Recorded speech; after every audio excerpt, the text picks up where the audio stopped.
Honorable fathers, a man still living is known to us of great powers named Jesus Christ, called by the people a prophet of truth. But his disciples call him the Son of God. In appearance he is noble, average in height, but distinguished. His hair is the color of ripe hazelnut, parted above in the style of the Nazarenes, smooth to the ears, but further below with rounded curls. The gaze of his eyes shows simplicity, but tempered by maturity. His eyes are clear and awesome, never about to laugh, but more inclined to weep, and finally, he is the finest of all mankind.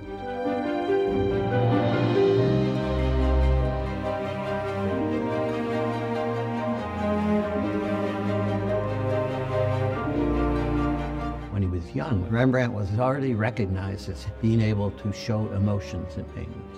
In this painting, Head of Christ, devotion is depicted. It's the concept of looking at a person and figuring out what's in their mind.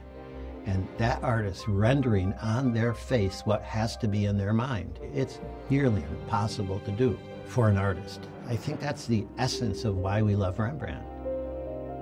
Rembrandt was one of the few artists who could sit down and do an entire painting without getting up again. That is in itself really remarkable. We always think of Rembrandt as wielding a big brushstroke, but look how small this painting is. There are a few areas of the painting that catch your eye. He will let you focus on one area and intentionally unfocus other areas. The hands are almost drawn in.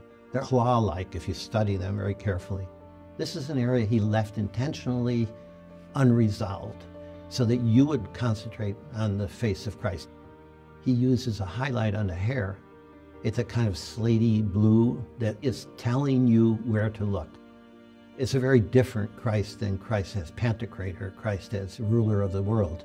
In fact, Rembrandt grasps on the humanity of Christ, which is part of his Christian religion, that Christ was man as well as God, and he is trying to show everyone how human he was.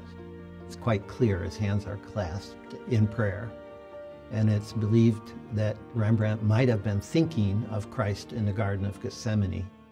He was depicting Christ praying for all of mankind, for humanity's soul. And one way of doing that is to show his hands clasped in prayer. Depicting those hands is depicting the emotion of the sitter.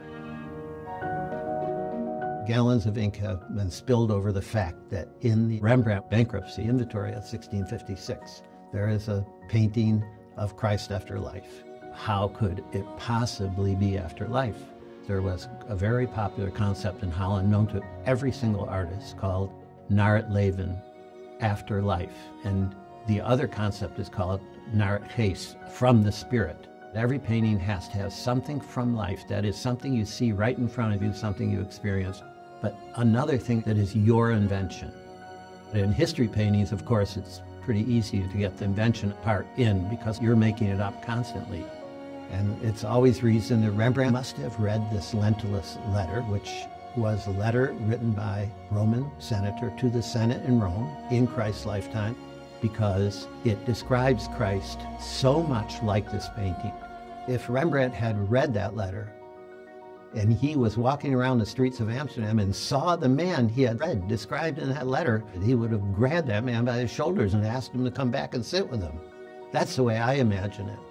I've had perhaps 6 Rembrandts that have come through my hand in my lifetime. Every time a real Rembrandt comes up, an unquestioned Rembrandt like this one, it's very exciting. At this point, with Rembrandt being as rare as he is, that somebody can actually still buy one is amazing.